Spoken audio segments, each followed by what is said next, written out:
আমি যেটা করি আমি আমি ফুডি একটা মানুষ, বাট স্টিল আমি খেয়াল রাখি তেলের খাবারটা যেন কম খাওয়া হয়, রাইসটা একদম লিমিটেড, যত কম খাওয়া যায়। বাট আমি জিমটা কম করি, বাট প্রচুর হাঁটাহাঁটি করি, ফ্রি হ্যান্ড করি। আমি যেখানেই টাইম পাই, ঘরে হোক, আমার মেকআপ রুমে হোক, বা পার্কে পার্কে তো সবসময় হয় না, বাট যেখানেই পারি আমি ফ্রি হ্যান্ড করতে থাকি। কারণ আমরা আসলে এত ব্যস্ত থাকি সবাই, মানে ফিল্মের লোকজন ছাড়াও তোমরাও অনেক ব্যস্ত থাকো।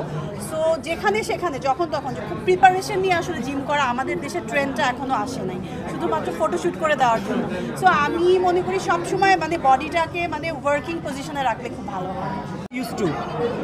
নিজে ব্যবহার করেন কিনা? খুব অল্প সময় ধরে আমি ইউজ করছি 2-3টা প্রোডাক্ট, এবং আমার কাছে ভালো লেগেছে।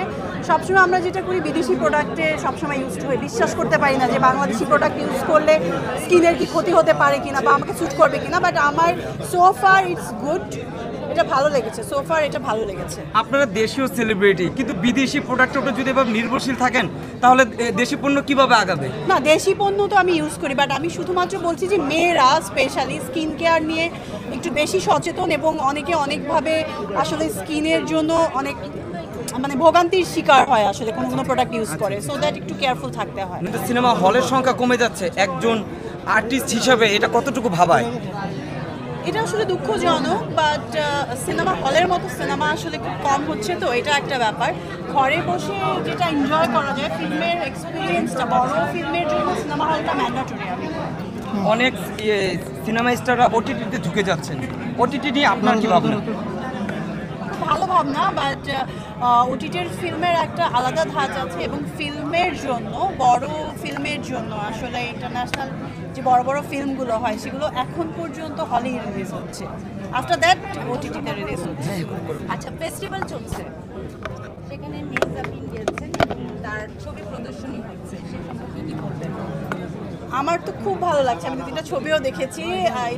ইট ফিল সো গ্রেট যে আমাদের দেশের আর্টিস্টরা এভাবে বাইরে ইন্টারন্যাশনালি নিজেকে প্রেজেন্ট করছে, এটা খুব প্রাউড করার মতো একটা ব্যাপার। সো আপু, আপনি কবে যাচ্ছেন? ইনশাল্লাহ যাবো, আমিও যাবো। 20 দিন নিয়ে কিন্তু আমি অনেকগুলো দেশে গিয়েছিলাম, সো ওইটা 2018 সালের কথা, হয়তো বা তোমরা ছিলেও না, আই ডোন্ট নো। তো গিয়েছি, আরও যাবো ইনশাল্লাহ। আপু, আপনি যে সময় এসেছিলেন মিডিয়ায়, ঠিক সেই সময় কিন্তু আরো অনেক অভিনেত্রীরা এসেছে, তো তাদেরকে আমরা দেখেছি ফিগারের ক্ষেত্রে অনেকটা মুটিয়ে গিয়েছে।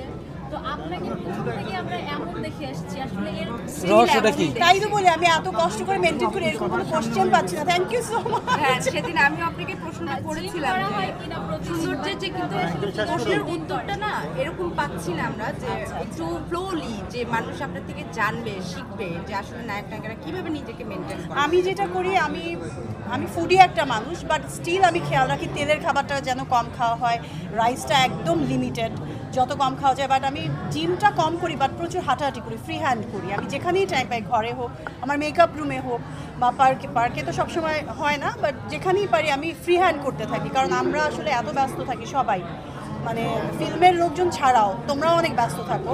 সো যেখানে সেখানে যখন তখন খুব প্রিপারেশন নিয়ে আসলে জিম করা আমাদের দেশের ট্রেন্ডটা এখনও আসে নাই, শুধুমাত্র ফটোশ্যুট করে দেওয়ার জন্য।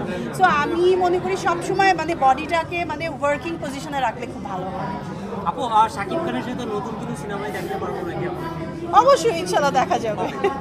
কবে সেটা বলতে পারবো না।